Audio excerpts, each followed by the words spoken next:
मेरे अजीजों, पिछले गुज़श्ता advent season में हमने इस साल 3G जो था उसके बारे में सीखा कि खुदावन यीशु मसीह की जो पैदाइश है उस हवाले से खुदावन यीशु मसीह की जीनियोलॉजी, खुदावन यीशु मसीह की ज़ात से जुड़ी जियोग्राफी एंड देन गवर्नमेंट, कि ये तीनों जो हैं how they fulfil prophetic literature and also how they fulfil the prophecies concerning Jesus Christ, birthplace, his ministry and his life. So हमने 3G का पैटर्न देखा। वो था सारा जमीनी पर्सपेक्टिव के साथ कि जमीन से जुड़ी हुई जो चीजें हैं उनके साथ तीनों जीनियोलॉजी, जियोग्राफी और गवर्नमेंट वो कैसे काम करती है। हमने यशायाह नबी के सहीफे में से देखा, एक लड़का तवल्लद हुआ और एक बेटा हमको बख्शा गया और सल्तनत उसके कंधे पर होगी। That was a prophecy, kingdom, dominion उसका होगा। हमने मत्ती की इंजील में जीनियोलॉजी में देखा कि खुदावन यीशु मसीह बतौर दाऊद की असल और नस्ल होते हुए हाउ 5 वुमेन जो कि पेगन वुमेन थी यीशु मसीह की जीनियोलॉजी में आई, और हमने देखा कि कैसे खुदावन यीशु मसीह की आमद सिर्फ यहूदियों के लिए नहीं थी बल्कि it was for the whole nations, पूरी दुनिया के लिए खुदावन यीशु मसीह आए। और हमने देखा कि किस तरह गवर्नमेंट के वसीले से खुदा की बादशाही जो मरियम को पैगाम दिया गया फरिश्ते के वसीले कि वो उसके बाप दाऊद का तख्त उसे देगा और वो अब तक उस पर क्या करेगा, हुकूमत करेगा। तो ये तीनों सेशंस हमने देखे अपने एडवेंट सीजन में, हाउस गैदरिंग में हमने सीखा। लेकिन आज शाम मैं आपसे बात करना चाहूंगा आसमानी पर्सपेक्टिव के हवाले से। हमने जमीन का पर्सपेक्टिव देखा, लेकिन what was the heavenly perspective and how the angelic appearances, फरिश्तों की ग्रोह, heavenly host, जब वो जमीन पर उतरे हैं और जब वो इस कलाम को लेकर आए हैं तो मेरे और आपके लिए आसमान का एंजेलिक पर्सपेक्टिव यीशु मसीह की बर्थ से जो है वो क्या रिप्रेजेंट करता है। पिछले दिनों पाकिस्तान में chief of the army staff की एक सेरेमनी हुई ट्रांजिशन की, और उसमें आर्मी बैंड ने ज़बूर 99 की धुन बजा दी। ओहो, पूरी मसीह दुनिया पाकिस्तानी ते इंडियन ते लोग की पागल हो गए इंटरनेट पे। ओ जी वेखो जी, आर्मी वाले ते क्रिश्चियन हो गए जी, आर्मी वाले क्रिश्चियन बैंड धुन बजाए, ज़बूर 99 बजा हड़े, यहोवा राज आप करदा है कुल लोग मनावन डर। अच्छा, बहुत सारे लोगों को ये नहीं पता कि ये धुनें इस किस्म की और बहुत सारी धुनें, ये पुरानी कदीम स्कॉटिश धुन है जो कि नए साल पे गाई जाती थी। इसका है auld lang syne. This is the real original Scottish tune जो कि पूरी दुनिया में आर्मी बैंड बजाता है। अगर आप इस धुन को अमेरिकन आर्मी बैंड से सुनना चाहेंगे वो भी यही बजाएंगे, अगर आप ब्रिटिश आर्मी बैंड से सुनना चाहेंगे वो भी यही बजा देंगे। So this is not a Christian tune. फर्क सिर्फ ये पड़ा है, हमें सिर्फ क्रिश्चियनों को इसलिए पता चला कि जब कैसेट्स रिकॉर्ड होना शुरू हुई तो किसी मिशनरी ने या किसी बंदे ने इसी ओल्ड लैंग ज़ाइन की जो स्कॉटिश धुन थी उसको लिया और उसके ऊपर ज़बूर 99 को क्या कर दिया,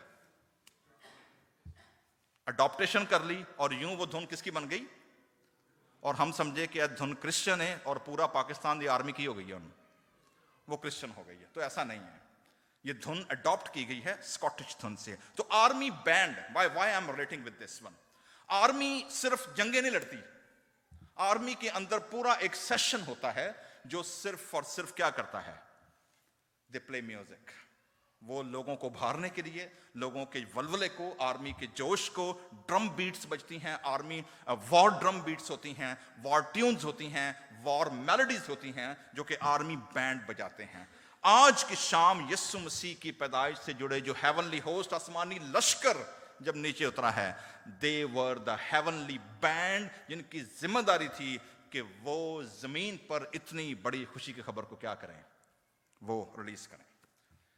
दूसरा एक और सवाल जो पिछले दिनों बड़ा उभरा और मुझे कई लोगों ने फोन भी किए, शिकागो से मुझे फोन आया, पाकिस्तान से लोगों ने पूछा, लोगों ने मुझे तस्वीरें भेज दी। अब पारी साहब कल जो मुझे फोन का वो बड़ी इंटरेस्टिंग थी, कहते हैं पारी साहब ए फरिश्ते हैबतनाक होंदे ने कि खूबसूरत होंदे ने। क्या पूछा उन्होंने, हैबतनाक होते हैं कि क्या होते हैं, खूबसूरत होते हैं। क्योंकि हमारे पास फरिश्तों का इमेज है ना, बड़ा सॉफ्ट सा, गोरे जे, नरम मुलायम, बच्चियां वर्ग फेस है, स्माइली फेस, और जनाब हसन रहे हैं। तो वो लोगों के जहनों में फरिश्ते की हैबत, फरिश्ते की जो प्रेजेंस है वो बड़ी सॉफ्ट इमेज है फरिश्ते का। लेकिन बाइबल मुकद्दस में जब हम देखते हैं मेरे जीजो, तो फरिश्तों की जो मिनिस्ट्री है, फरिश्तों का जो कैरेक्टर है, फरिश्तों की जो क्रिएशन है, उस बारे में बाइबल हमें क्या बताती है। और खुदा ने जब आसमान से इस न्यूज को ब्रेक किया, why angelic beings were so active and involved in the birth narrative, कि यीशु मसीह की पैदाइश की कहानी में फरिश्तों का किरदार क्या है। आज की शाम में सिर्फ थोड़ी देर के लिए जो हेवनली होस्ट आए और उन्होंने जो गीत गाया, हमने 4 गीत सीखे ना यीशु मसीह की पैदाइश से लूका की इंजील में। किसी को याद है पहला गीत किसका था? ज़करियास बेनेडिक्टस। नंबर 2 कौन सा था? मैरीज मैग्निफिकेट। तीसरा गीत कौन सा था? सिमियंस निन्कडिमिटिस, ये लैटिन नाम है जी। और चौथा गीत जो है वो क्या है? ग्लोरिया पाथरे, दैट इज आसमानों पर फरिश्तों का ग्लोरिया जो उन्होंने गाया, आसमान पर खुदा का जलाल, जमीन पर उन आदमियों से जिनसे वो राजी है सुला। सो मेरे अजीजों, लेट्स सी कि ये फरिश्ते हैं कौन, इनका काम क्या है, और यीशु मसीह के पैदाइश से जुड़ने का इनका ताल्लुक मेरे और आपके ईमान को मजबूत कैसे करता है। पहली चीज, पौलुस रसूल जब बयान करते हैं अपनी खिदमत को और खास तौर पर अपने कूच को और मसीही ईमान को जिंदगी और मौत से जुड़े हुए, तो पहला करंथियों 15वें बाब में वो जिक्र करते हैं जी कि there are different kind of form of bodies and form of human, और जो मुख्तलिफ जो क्रिएटिव या क्रीचर्स हैं उनका जौहर क्या है, उनका एसेंस क्या है। इंसान जो है ये किस चीज से बना? बाइबल मुकद्दस हमें क्या बताती है? मट्टी से लिया गया, इसलिए तू खाक है और खाक में जा मिलेगा। So that's the destiny, there is a death for every birth. जो शख्स पैदा हुआ है उसने एक दिन मरना भी है। सो खाक से जा मिलेगी, वाइस कहता है, और रूह खुदा के पास जहां से आई थी जी। सो हमारा जौहर तो किस चीज का हो गया? मट्टी का, ठीक है जी, ओके। नाउ फरिश्ते जो हैं they have a different essence. Bible मुकद्दस हमें 3 किस्म के फरिश्तों का जिक्र करती है जी।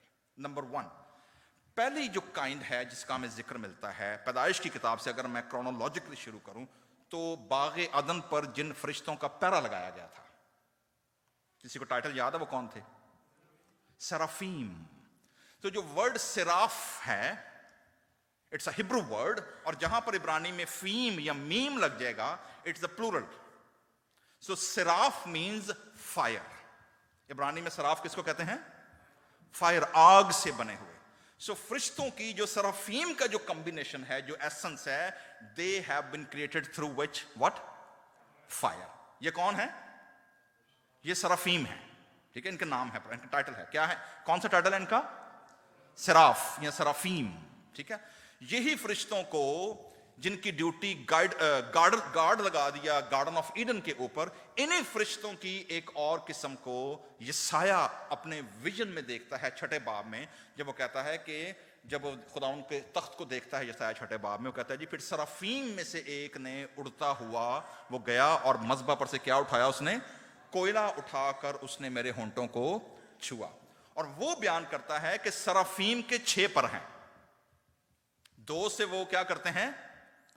अपने चेहरे को ढांपे हुए हैं, 2 से उन्होंने अपने बॉडी को ढांका हुआ है, और 2 से वो क्या करते हैं? उड़ते हैं। सो सराफीम की जो मिनिस्ट्री है हेवनली कोर्ट, खुदा के तख्त के बिल्कुल सामने, वो क्या है? It's a ministry of worship. आंखों को बंद करना और बॉडी को ढांकना, this is the act of worship in the presence of the lord. और सिर्फ 2 परों से क्या करते हैं वो? This is the ministry. So 4-fold worship है और 2-fold सिर्फ क्या है? मिनिस्ट्री है। This is a challenge. अगर हम खुदा की खिदमत में आना चाहते हैं, खुदा की खिदमत करना चाहते हैं, तो साड़ियां उन्हें जाने ने मुकदियां, इधरों उधर जा रहा है पादरी, उधरों उधर आ रहा है पादरी, को टाइम ही को नहीं कि खुदा की हजूरी में चंद लम्हों के लिए क्या कर सके? बैठ सके। ये फरिश्ते 4-fold वर्शिप है और 2-fold मिनिस्ट्री है। ये सराफीम है जी, ठीक है। दूसरी जो बड़ी एक और कैटेगरी है फरिश्तों की, दैट इज केरूबीम, यानी चरूब कहा गया है, जिसका जिक्र मैंने ज़बूर 99 में किया। ओ करोबीम ते बैठा है कंबे जमी थर थर। क्यों कंबे? क्योंकि ये जो करोबीम है, इनकी प्रेजेंस वाकई किसी भी इंसान को हिला कर रख सकती है। वाई? ये करोबीम के 2 विजन हमें मिलते हैं जी। हिजकिय्याल नबी की किताब 1 बाब जिसमें हिजकिय्याह नबी दरियाए कबार के किनारे असीरों के दरमियान विजन देखता है, और दूसरा यूहन्ना अपने मुकाशफा में बयान करते हैं जब वो करूबीम को देखता है। और करूबीम का जो इमेज है, उसके परों का तो जिक्र नहीं किया गया, लेकिन उसके 4 चेहरे हैं चारों तरफ। पहला चेहरा इंसान का, दूसरा उकाब का, तीसरा बैल का, और चौथा जो है वो किसका, शेर का। यस, तो ये चार 4 फोल्ड जो है ये करूबीम हैं। और करूबीम की जिम्मेदारी क्या है, ये खुदा का तख्त लेकर उड़ते और उठते हैं। तीसरी कैटेगरी है जी जो जिनका जिक्र बाइबल मुकद्दस से मिलता है, और वो है मुकर्रब फरिश्ते, आर्च एंजल या आर्क एंजल। रैबिनिकल ट्रेडिशन के मुताबिक देयर आर 7 आर्क एंजल्स, लेकिन बाइबल मुकद्दस में 2 बड़े नाम हैं। पहला आर्क एंजल है गैब्रियल या जिब्राइल, और दूसरा आर्क एंजल है मिकाएल या माइकल। बाकी भी 5 फरिश्तों के नाम हैं जो रैबिनिकल ट्रेडिशन में मिलते हैं। इस वक्त मौका नहीं कि उनकी तरफ जाया जाए, लेकिन इनकी मैंने आपको करैक्टर बताया जी कि दीज आर 3 काइंड्स जो कि बड़ी पावरफुली बाइबल मुकद्दस में जिनका जिक्र किया गया है। बाकी फरिश्ते जो हैं, जो होस्ट है, जो लश्कर है, जिनका काम क्या है, आइए आज थोड़ी देर देखते हैं कि ये बाकी फरिश्तों का काम क्या है। नंबर 1, पहली चीज जी, ग्रीक लैंग्वेज के अंदर एंजल का मतलब है अ मैसेंजर, पैगाम देने वाला, messenger. Angels were created by God. ज़बूर 148 की 5वीं आयत में लिखा है, इनको किसने पैदा किया है? खुदा ने पैदा किया है। अच्छा, अब फरिश्तों का जो सवाल का जवाब था, तो मैंने उन्हें कहा जी, जिन बंदे ने मुझे पूछा जी फरिश्ते हैबतनाक हैं या खूबसूरत हैं, मैंने कहा जी मेरा आज तक एनकाउंटर नहीं हुआ किसी फरिश्ते के साथ, वरना मैं जरूर बता देता कि मेरा एक्सपीरियंस क्या है। लेकिन बाइबल मुकद्दस हमें जरूर ये बताती है कि जिस भी शख्स के सामने फरिश्ता आया है वो बंदे से खड़ा नहीं रहा गया। They all fearful, they frightened. इसीलिए जैसे ही फरिश्ता अपीयर होता था, पहली स्टेटमेंट फरिश्ते के मुंह से क्या निकलती थी? डू नॉट बी अफ्रेड, डरो मत। सो इससे यह तो पता चलता है कि फरिश्ते की प्रेजेंस, जो जिसका जौहर हमारी मट्टी, हमारी खाक से कहीं ज्यादा पावरफुल है, आग से बने हुए हैं, उनका जौहर जो है वो मट्टी से बने इंसान को क्या कर देता है? वो घबरा देता है। We can not bear the presence of angels. So angels क्या हैं जी? इनकी जो मिनिस्ट्री है करैक्टर के हवाले से, नंबर 1, दे आर होली। जो फरिश्ते हैं वो क्या हैं? वो पाक है। 2 पीटर, पतरस का दूसरा खत, दूसरे बाब की 4वीं आयत में पतरस बयान करते हैं, दे आर होली। यही वजह है कि जो सराफीम का विजन देखता है यसाया, वो क्या सुनता है उनकी आवाज में? कुदूस कुदूस कुदूस खुदावंद रब्बल फौज है, सारी जमीन उसके जलाल से क्या है? मामूर है। So they were always sounding in the heavenly court, holy, holy, holy. Kudus, Kudus, Kudus. और ये जो वर्शिप है, it's a sounding worship. It's a threefold. Threefold का मतलब यहां पर भी आएगा जी, it's a infinite है, it's a continuity है इसकी रोक नहीं है कहीं भी, इसकी ending नहीं है, it's a circle. It's ongoing, never ending worship है आसमान के ऊपर। याकूब अयूब बयान करते हैं 38वें बाब की, Job, book of Job chapter 38 verse 4 to 7, they rejoice. जब खुदा तख्लीक कर रहा था, जब कायनात की तख्लीक हो रही थी, तो अयूब बयान करता है, जब वो सवाल करता है खुदा के साथ, उसका डायलॉग होता है, तो खुदा अयूब से पूछता है, तू कहां था जब मैंने जमीन की बुनियादें रखी? तू कहां था मुझे बता, जब सुबह के सितारे मिलकर गाते थे। तो सुबह के सितारे से मुराद यहां पर एंजल्स हैं जी। Number 3, they witness God's redemptive work through the patriarch and prophets. नबियों के जरिए उन्होंने जब पैगाम रसानी हुई, फरिश्ते नबियों के पास पहुंचे। जो पैट्रियार्क थे, आबाओ अजदाद थे, बाप इब्राहिम से लेकर ऑन गोइंग, हम देखते हैं कि फरिश्ते उनके पास पहुंचे। खुदा का जो निजात का काम था, जो पूरा प्लान था, फरिश्ते उसकी तकमील में as a tool and as a vehicle, as a messenger, वो क्या हुए? शामिल हुए। प्राइमरी कंसर्न, खुदा का जो नाम एक बड़ा पावरफुल ओल्ड टेस्टामेंट में आया है, दैट इज एडोनाई तज़वॉत। एडोनाई इसका मतलब है खुदावंद लश्करों का खुदा, लॉर्ड ऑफ होस्ट। और लॉर्ड ऑफ एंजेलिक आर्मीज। सादा से लफ्जों में इसका तर्जमा क्या है? और डनायत जय का वो क्या है? Lord of angelic armies. आपको आर्मी का कॉन्सेप्ट दो जगह पर नजर आएगा जी। आपको याद होगा, दो रेफरेंस मैं दूंगा आपको फॉर अ क्विक रिमाइंडर के लिए। जब एलिया था कि एलिशा था? एलिशा था मेरे ख्याल में, जो उसका नौकर हिजाजी जो था, जब वो फौजों ने घेर लिया उसको, अखीब की फौजों ने, मेरे ख्याल में इट वाज एलाइजा। सो उसकी जब फौजों ने घेर लिया तो नौकर सवेरे दौड़ आया, कहता हाय मालक मर गए थले, तो फौजें दी फौजां कट्ठियां हो गई, अखीब दी फौजां होण ते नहीं बचदे सी। एलिया आराम नाल सकून नाल चिल मारन डया, तो नौकर नूं टेंशन लग गई, ਉਹਦਾ ब्लड प्रेशर हाई हो गया कि खुदावंद तो मारे गए हुण। ठीक है, उन्हें कहा खुदावंद आ मेरे नौकर दी अखां खोल, इनू वहा साडे पहाड़ दे आले दुआले की है। ओहो, नौकर की आंखें खुली हैं, वो तो बेहोश होते होते बचा। उसने जो देखा कि पूरे का पूरा पहाड़ जो है वो आसमानी लश्कर से क्या है, वो घिरा हुआ है। ठीक है, दूसरी एग्जांपल मैं आपको दूंगा। जिस दिन खुदा कोहे सेना पर उतरा है बनी इस्राइल को शरीयत देने के लिए, इस कदर पावरफुल हजूरी है, इस कदर पावरफुल मैग्नेटिक पुल है वहां पर, इस कदर पावरफुल सिस्मिक वेव है आसमानी लश्कर की, कि लिखा हुआ है कोहे सेना जमीन से आसमान तक क्या कर रहा था? इट वॉज ट्रेम्बलिंग, हिल रहा था कि वो खुदा की प्रेजेंस, आर्मी जो ऊपर से उतरी है, वो उसकी प्रेजेंस को दे कैन नॉट, इवन जो पहाड़ था वो बेयर नहीं कर सका। तीसरी एग्जांपल आपको मैं दूंगा आसमानी लश्कर की। खुदावन यीशु मसीह जब बाग गसमनी में पकड़वाए गए हैं, ठीक है, पतरस ने अपने तलवार कड़ी, शियारी वहाई, और उसने मलखस का कान क्या कर दिया? उड़ा दिया। यीशु मसीह ने क्या कहा? पतरस तलवार को क्या रख ले? जो तलवार से मारते हैं वो तलवार से मारे जाएंगे। अभी अगर मैं हुक्म करूं तो तुम्हें पता नहीं है कि गतसमनी क्या, पूरा यरूशलेम 12 तुमन इज अ वर्ड तर्जमा किया गया है, it's a Greek lesion. Lesion का मतलब है जी एक ब्रिगेड। एक ब्रिगेड के अंदर कम से कम रोमन लीजियन के अंदर 60 से 70 हजार के फौजी होते थे एक लीजियन के अंदर, एक ब्रिगेड के अंदर। ना मल्टीप्लाई इट विद 12, तो अंदाजा करें कि उस वक्त आसमान का लश्कर जो है वो किस कदर तैयारी के साथ बैठा होगा कि इधर एक हुक्म आया नहीं और इधर पूरा काम साफ हुआ नहीं। इसकी सादा एग्जांपल मैं दूंगा। जिस दिन खुदा ने बनी इस्राइल को मिस्र से निकाला है, कौन सा फरिश्ता? एक कोई काफी थी ना, जिसने पैलोठे मारे हैं? Only one was enough. अमालिकियों के साथ लड़ाई में आसमानी लश्कर का एक ही सुपर सलार काफी था, जिसने 1,70,000 फौजी एक दिन में मारे। तो अंदाजा कर सकते हैं फरिश्ते जब उतरते हैं, आर्मी जब उतरती है आसमान की, तो then nobody can stand them. तो इसलिए वॉरियर्स जनरली जो हेवनली होस्ट हैं, दे आर वॉरियर्स, ये जंग लड़ते हैं। इसलिए मुकाशफा की किताब में जो फाइनल आर्मागेडन है, जो आखिरी लड़ाई होगी बादशाह के आने के बाद, उसमें आसमान का लश्कर क्या होगा उसके साथ शामिल होगा। सो ये वॉरियर्स हैं जी, इनका बताया गया है जिक्र। Angels also move God's war chariot, जैसे हमने हिजकिय्याह नबी का सहीफे में देखा है, मुकाशफा किताब हमने देखा है। हमने देखा जी कि देयर आर वर्शिपर्स एंजल्स, ठीक है जी, वॉरियर्स हैं। और तीसरी कैटेगरी कौन सी देखी हमने? मैसेंजर्स, जो क्या देते हैं? पैगाम देते हैं।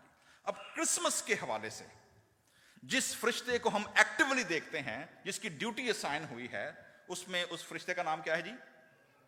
गैब्रियल। हमारा बेटा गैब्रियल, इसकी बर्थडे हमने कल मनाई है, तो ये 24 दिसंबर को पैदा हुआ। तो जब ये पैदा हुआ तो मेरे जहन में था जी कि इसका नाम क्या रखा जाए। ही बॉर्न ऑन December 24, तो बड़े नाम ऑप्शन आए, बट आई रियलाइज कि he should be a messenger of God. तो इसका नाम क्या रखा मैंने? गैब्रियल रखा, from the influence of the ministry of the angel Gabriel at the Christmas narrative. तो एंजल गैब्रियल कहां पहुंचा जी? पहला सबसे काम उसका क्या था? यीशु मसीह की पैदाइश की खुशखबरी मरियम के पास पहुंचाने से पहले 6 महीने पहले कहां पहुंचा है? जकरिया के पास। जकरिया को बताया कि भाई यूहन्ना बपतिस्मा देने वाला आने वाला है। वहां से फारिग होकर फिर वो किसके पास पहुंचा है? मुकद्दसा मरियम के पास, ज्यूइश वर्जिन, जिसकी शादी यूसुफ से, आज हमने रेफरेंस पढ़ा है, जिसकी मंगनी हो चुकी थी और शादी यूसुफ से होने वाली थी। उसके बाद गैब्रियल का जिक्र आपको दानियेल की किताब में मिलता है, जब दानियेल रोजा रखकर दुआ कर रहा है कि हमारी कौम कब निकलेगी सीरी में से।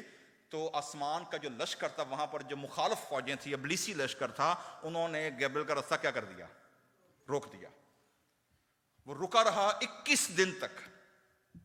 सो मैसेंजर का काम लड़ाई लड़ना, messenger is only to convey the message, that's it.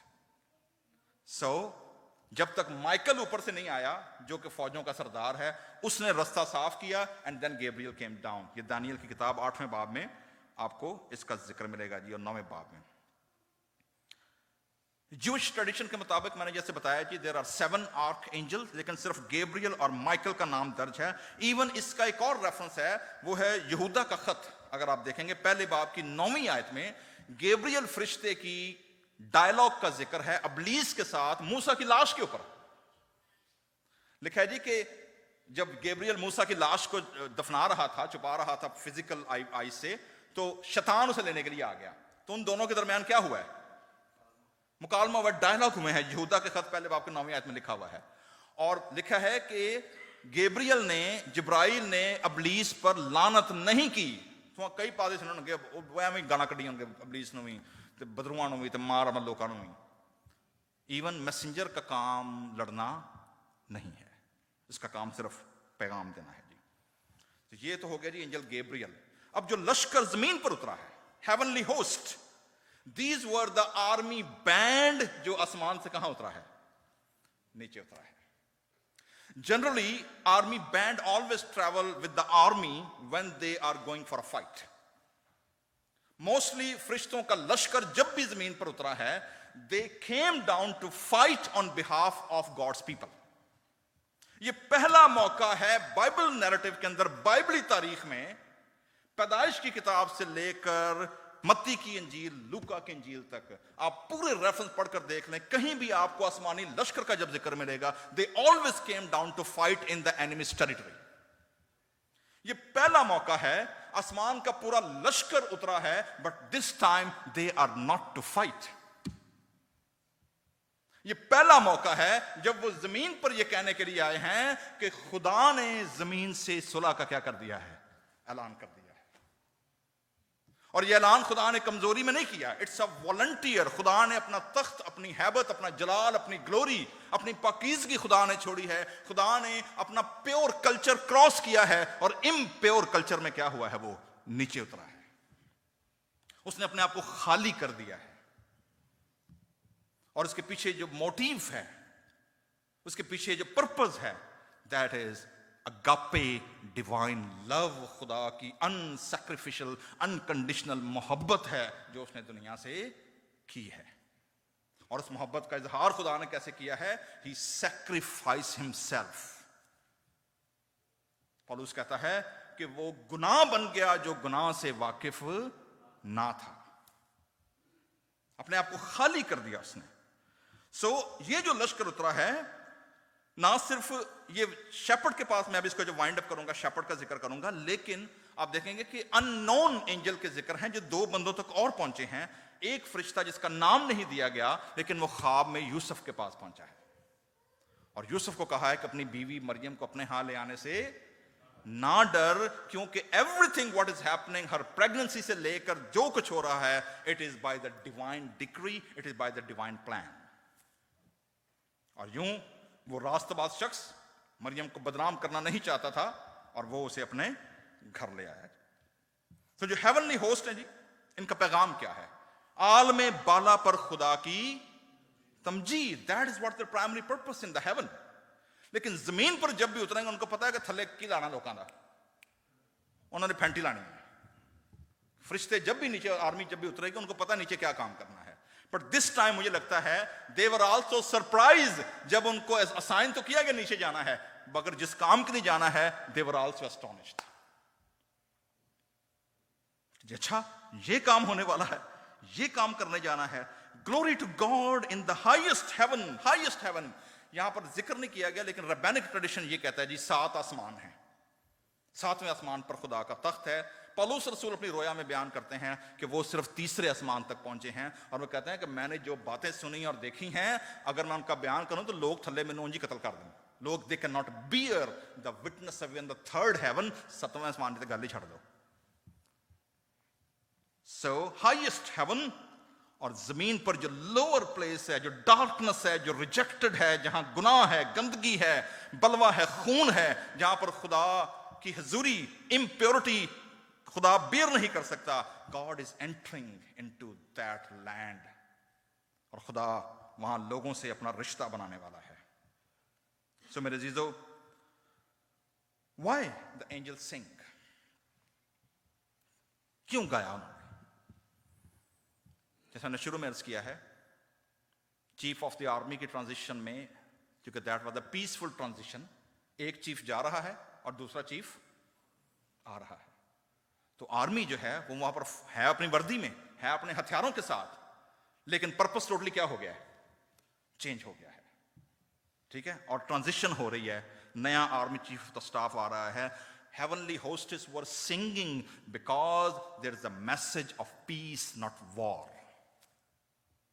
खुदावन जमीन से सलामती और सुलह करने के लिए आ रहा है। और मैं अक्सर आपसे जिक्र कर चुका हूं, खुदा ने जब भी दुनिया में बड़ा काम किया है, खुदा ने हमेशा म्यूजिक को इस्तेमाल किया है।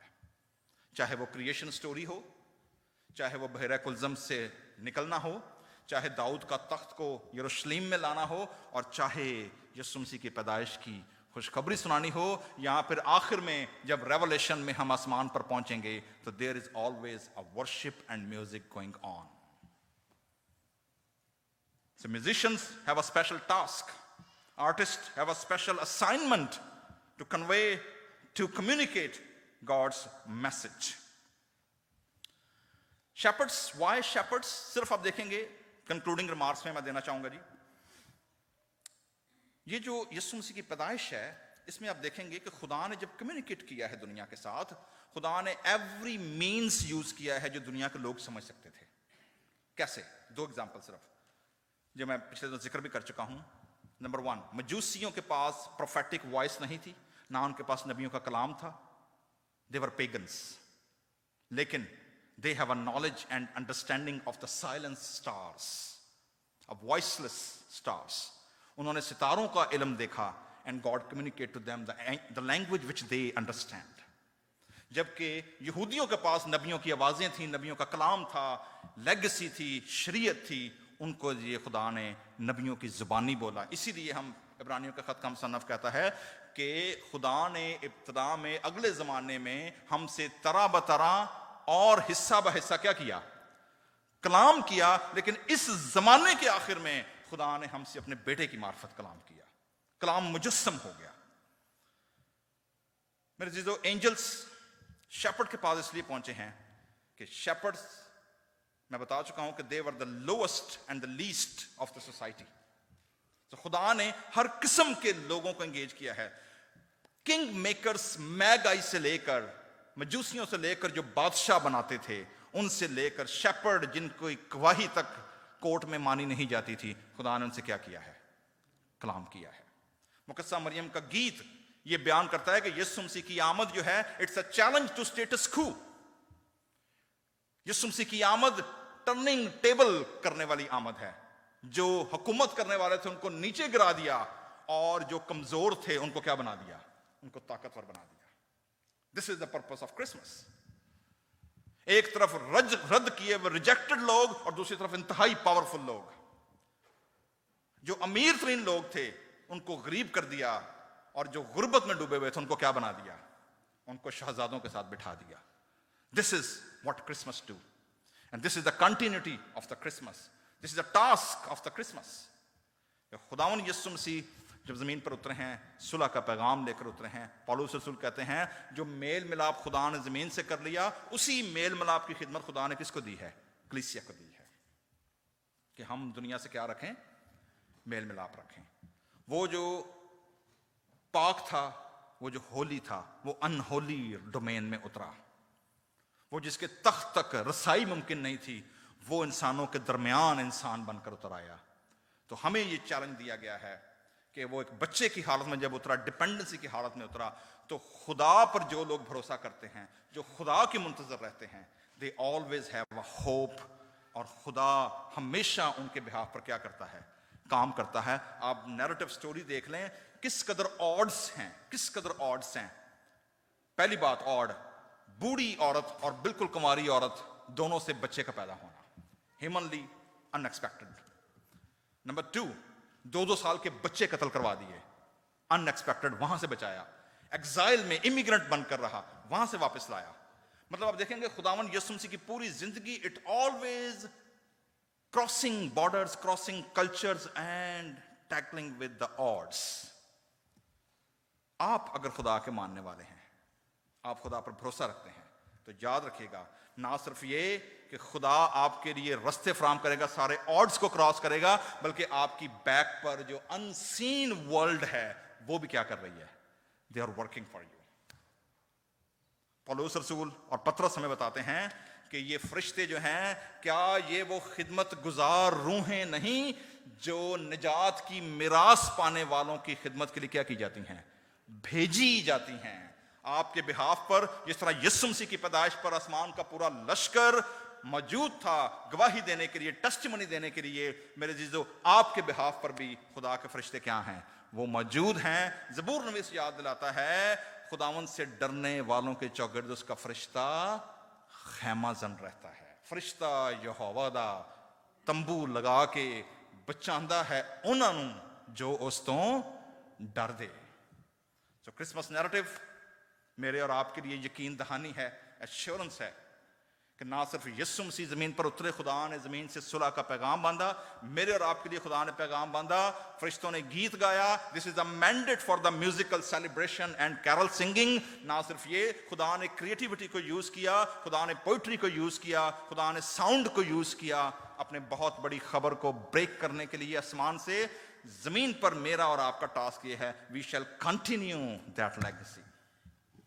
ये मेरी और आपका मैंडेट है कि हम अपनी जनरेशन में इसको कम्युनिकेट करें, इसका पार्टनर बने खुदा के काम में और इसको आगे बढ़ाते चलें। खुदावंद हम सबको ये फजल दे कि हम इस साल क्रिसमस पर इस बात का एहसास लेकर चलें कि ना सिर्फ खुदा की प्रेजेंस हमारे साथ है, इमैनुएल हमारे साथ है, बल्कि उसके बिहाफ पर आसमान का पूरा लश्कर हमारे साथ क्या है, शामिल है।